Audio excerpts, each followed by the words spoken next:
Hi everyone, I am Bhumika. Welcome to my channel. आज हम बात करेंगे एटीसी एग्ज़ाम के बारे में। एटीसी हमारी पोस्ट है एयर ट्रैफिक कंट्रोलर की और इस एग्ज़ाम को कंडक्ट करवाती है एयरपोर्ट अथॉरिटी ऑफ इंडिया। ठीक है। तो इसकी अभी नोटिफिकेशन रिलीज़ हो रखी है, आप सब लोग इसके लिए अप्लाई कर सकते हैं। लास्ट डेट इसको अप्लाई करने की है वो है 14th ऑफ जनवरी 2021। तो इसके बारे में हम सब जानेंगे, एग्ज़ामिनेशन पैटर्न क्या है, जॉब प्रोफाइल क्या रहती है, सैलरी क्या रहती है, वर्किंग आवर्स क्या रहते हैं। तो ये स्टार्ट करने से पहले मैं एक बार अपने बारे में बता देती हूँ। मैंने बीटेक किया हुआ है इलेक्ट्रॉनिक्स एंड कम्युनिकेशन में और करंटली मैं एक आईटी कंपनी में वर्क कर रही हूँ as an assistant system engineer. और ये सारे एग्जाम्स मैंने क्वालिफाई कर रखे हैं। ठीक है, तो अभी हम पोस्ट के बारे में बात करते हैं। ये पोस्ट है जूनियर एग्जीक्यूटिव की, जो कि एआई के अंडर आता है। तो ये क्या करता है, हमारी एयरक्राफ्ट की टेक ऑफ से लेके लैंडिंग तक उसकी सारी जर्नी को कंट्रोल करता है एयर ट्रैफिक कंट्रोलर। तो एयर ट्रैफिक कंट्रोलर की अभी पोस्ट निकली हुई है 264। तो अच्छी अपॉर्चुनिटी है, आप सब लोग अप्लाई कर सकते हैं।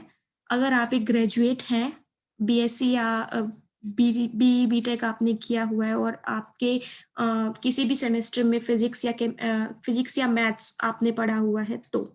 क्योंकि ये मैंडेटरी इसलिए है क्योंकि आपका जो रिटन एग्जामिनेशन होता है उसमें टेक्निकल पार्ट यहीं से आता है। ठीक है, तो आपका ये अच्छा है, आपका ग्रेजुएशन में दोनों सब्जेक्ट्स थे तो आप ज़रूर अप्लाई कीजिए इस पेपर के लिए, और ये ईज़ी रहता है पेपर और निकल जाएगा आपका। ठीक है, लास्ट डेट इसको अप्लाई करने की है वो है 14 जनवरी। इसकी सैलरी ऑफिशियल नोटिफिकेशन के अकॉर्डिंग 12 लैक्स है इसका सीटीसी। और बाकी इन हैंड जो इसकी सैलरी ट्रेनिंग के ड्यूरिंग जो रहती है वो होती है 55,000 से लेके 60,000 तक। ठीक है, आफ्टर अपॉइंटमेंट आप किसी स्टेशन पे चले जाते हैं, स्टेशन पे जाने के बाद आपका स्ट्रेस अलाउंस और रेटिंग अलाउंस एक्स्ट्रा मिलता है आपको। तो स्ट्रेस अलाउंस आपका डिपेंड करेगा कि आप कौन-सी सिटी में हो। जैसे कि अगर आप दिल्ली, मुंबई, बेंगलुरु इनमें से कहीं पे हो तो वहाँ पे आपका ट्रैफ़िक ज़्यादा रहता है, एयर ट्रैफ़िक, तो इसलिए आपका स्ट्रेस अलाउंस वहाँ पे अच्छा मिलता है आपको। और रेटिंग अलाउंस आपको जब 2-3 साल हो जाते हैं काम करते हुए, उसके बाद आपकी रेटिंग आती है, उसके अकॉर्डिंग आपको रेटिंग अलाउंस मिलता है। ठीक है? रही बात वर्किंग आवर्स की, तो वर्किंग आवर्स इसमें 6 टू 7 आवर्स ही होते हैं, 9 या फिर 12 आवर्स की इसमें जॉब नहीं होती, तो ईज़ी जॉब है। और सैलरी वाइज़ भी अच्छी है और सोशल स्टेटस वाइज़ भी अच्छी है। तो मैं तो यही बोलूँगी कि आप इसको अप्लाई कीजिए इस पेपर के लिए, अच्छी है ये पोस्ट। उसके बाद आपका एग्ज़ामिनेशन पैटर्न क्या रहता है? सबसे पहले आपका रिटन एग्ज़ाम होगा, सिंगल टियर एग्ज़ाम होता है ये, सिंगल एग्ज़ाम, जो जिसमें हमारे 120 क्वेश्चन्स आते हैं, 1 मार्क ईच, और ये पेपर होता है हमारा 120 मार्क्स का। ठीक है? तो इसमें हमारे 2 सेक्शंस होते हैं, एक आपका होगा टेक्निकल सेक्शन और एक आपका होगा नॉन टेक्निकल सेक्शन। तो टेक्निकल सेक्शन में आपके मैथ्स एंड फिज़िक्स आते हैं और नॉन टेक्निकल सेक्शन में आपके फर्दर 4 सब्जेक्ट्स आते हैं, मैं आपको आगे आने वाली स्लाइड्स में बताऊँगी। तो रिटन एग्ज़ाम के बाद आपका होगा डॉक्यूमेंट वेरिफ़िकेशन एंड इंटरव्यू। जो आपका रिटन एग्ज़ाम होगा, जैसे 120 मार्क्स का आपका एग्ज़ाम था, उसके बाद एक कट ऑफ आती है। उस कट ऑफ के अगर आप उसको क्वालीफाई कर जाते हैं, तो आपको डॉक्यूमेंट वेरिफ़िकेशन और इंटरव्यू के लिए बुलाया जाता है। ठीक है? तो इंटरव्यू इसमें कोई बहुत टफ नहीं रहता है, आपका वॉइस टेस्ट ही होता है इसमें। ठीक है? तो उसके बाद एक फाइनल लिस्ट आती है, फाइनल कट ऑफ की, एंड देन उसके बाद आपकी अपॉइंटमेंट हो जाती है, डन। ठीक है, आपकी अपॉइंटमेंट होने के बाद आपको ट्रेनिंग पे भेजा जाता है। ट्रेनिंग आपकी होती है 34 वीक्स की। ठीक है? तो 34 वीक्स की ट्रेनिंग के बाद आपको स्टेशन दिया जाता है, उस स्टेशन पे फिर आपको वर्क करना होता है। ठीक है? स्टेशन पे जाने के बाद भी आपकी थोड़ी बहुत वहाँ पे ट्रेनिंग चलती है। ठीक है? तो ये सारा आपका एग्ज़ामिनेशन पैटर्न होता है, जो आपको क्वालीफाई करना होता है और उसके बाद आपकी अपॉइंटमेंट हो जाती है। सबसे पहले हम देखेंगे टेक्निकल सब्जेक्ट्स कौन-कौन से होते हैं, तो हमारा होता है सबसे पहले इंजीनियरिंग मैथ्स एंड फिज़िक्स। ठीक है? 30 क्वेश्चन्स आते हैं दोनों के, 30 maths, 30 physics, 30 marks maths, 30 marks physics. इस एग्ज़ाम में कोई नेगेटिव मार्किंग नहीं रहती है, तो आप इसके प्रोस भी हैं, कॉन्स भी हैं। प्रोस क्या है कि नेगेटिव मार्किंग नहीं है, तो आप थोड़ा-सा रिलैक्स होके पेपर को दे सकते हैं कि हाँ, ठीक है, अगर एक आधा क्वेश्चन मैं जल्दी-जल्दी में गलत भी कर देता हूँ या कर देती हूँ, तो कोई बहुत बड़ी बात नहीं होगी। लेकिन वहीं पे कॉन्स क्या हैं, मेरे लिए सबसे बड़ा कॉन इसका क्या है, ये है गलत बात इसमें नेगेटिव मार्किंग ना होने की, कि मेरी एक्यूरेसी वैसे अच्छी रहती है और मेरे गेस वर्क्स नहीं चलते हैं, ठीक है? फॉर एन एग्ज़ाम्पल, जैसे मैंने अभी तक जितने भी एग्ज़ाम्स दिए हैं, तो उसमें अगर मैंने 10 में से 2 क्वेश्चन में अगर मैंने गेस वर्क किया है, मैंने तुक्का मारा है, प्योर तुक्का, तो वो मेरा गलत ही होगा। आज तक कभी भी सही नहीं हुआ है। तो इसलिए जी, और वैसे अगर मैं देखूँ पूरा ऑल एन ऑल, तो मेरी एक्यूरेसी बहुत अच्छी रहती है पेपर में, ठीक है? अटेम्प्ट रेट नहीं बोल रही हूँ मैं, यहाँ पे एक्यूरेसी की बात कर रही हूँ। तो इसलिए एक गलत चीज़ भी है, क्योंकि जिसका गेस वर्क नहीं चलेगा और एक्यूरेसी अगर उसकी अच्छी थी, तो उसके लिए थोड़ा-सा यहाँ पे नुकसान हो जाता है, ठीक है? और इनकी प्रिपरेशन स्ट्रैटेजी कि हम इनको कहाँ से पढ़ें, कैसे क्या करें, वो मैं एक वीडियो अलग से बनाऊँगी। तो उसमें मैं आपको बता दूँगी कहाँ से क्या पढ़ना चाहिए इनका, ठीक है? अब नेक्स्ट है हमारे नॉन टेक्निकल सब्जेक्ट्स, जिसमें हमारा क्वांट, इंग्लिश, जीएस और रीज़निंग आता है। एक यहाँ पे रिलैक्सेशन एक और है कि हमारी जीएस जो है वो केवल 10 मार्क्स की है, ठीक है? तो हम इसमें अच्छा स्कोर कर सकते हैं नॉन टेक्निकल सब्जेक्ट्स में भी, और इसकी नॉन टेक्निकल सब्जेक्ट के लिए स्ट्रैटेजी मैंने एक वीडियो बना रखी है।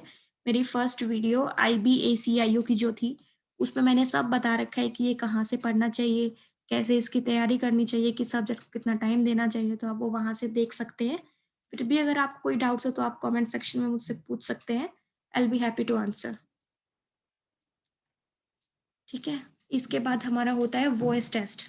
रिटन एग्ज़ाम को जब आप क्वालीफ़ाई कर जाएँगे, तो एक कट ऑफ आएगी। उस कट ऑफ को अगर आप क्वालीफ़ाई कर गए हैं, तो उसके बाद आपका होगा डीवीएन वॉइस टेस्ट।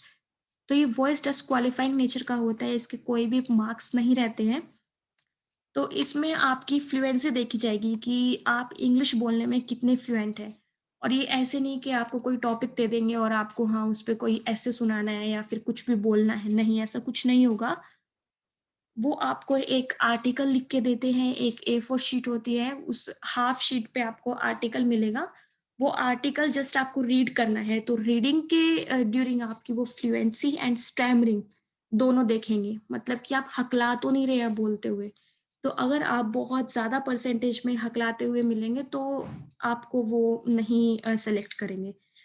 तो हर किसी को अपना पता ही होता है, तो अगर आप अभी हकला रहे हैं या फिर मतलब आप इंग्लिश बोलते टाइम हकलाते हैं या फिर आप नर्वसनेस की वजह से हकलाते हैं, स्टैमर करते हैं, तो आई वुड सजेस्ट कि आप कोई और फॉर्म फिल कर लीजिए, वरना आपका टाइम वेस्ट ही होगा इधर पे।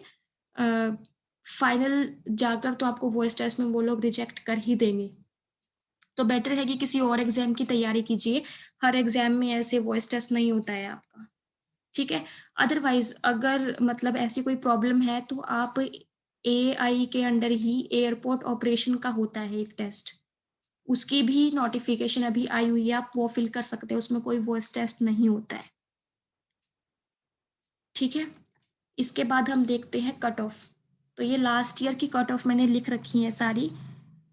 तो सबसे पहले जो कट ऑफ आई थी आफ्टर द रिटन एग्ज़ामिनेशन, वो आपकी कट ऑफ थी यूआर कैटेगरी के लिए 87।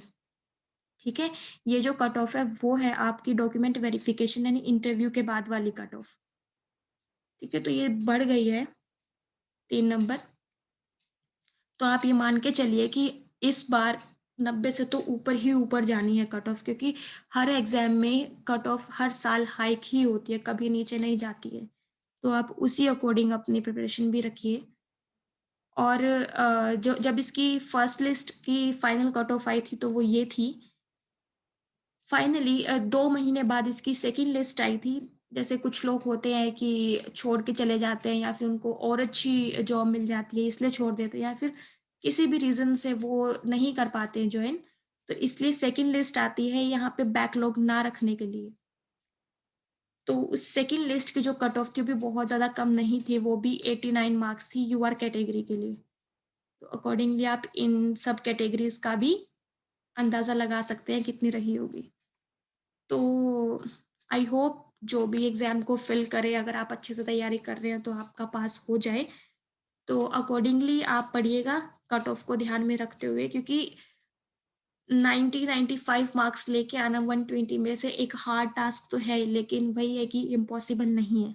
तो all the best to everyone जो भी इस एग्ज़ाम को इस फॉर्म को फिल करेगा। बाकी आपकी कोई भी क्वेरीज़ हो तो आप नीचे कमेंट बॉक्स में डाल सकते हैं। अगर मुझे पता होगा तो मैं बता दूँगी, अगर मुझे नहीं पता होगा तो मैं पक्का उस चीज़ को सर्च करूँगी और बताऊँगी तो सही, चाहे कैसे भी बताऊँ मैं। तो अगर आपको मेरी वीडियो अच्छी लगी हो, आपको मेरा कंटेंट अच्छा लगा हो तो प्लीज़ मेरे चैनल को सब्सक्राइब कीजिएगा और इस वीडियो को लाइक कीजिएगा और शेयर कीजिएगा। Thank you so much everyone.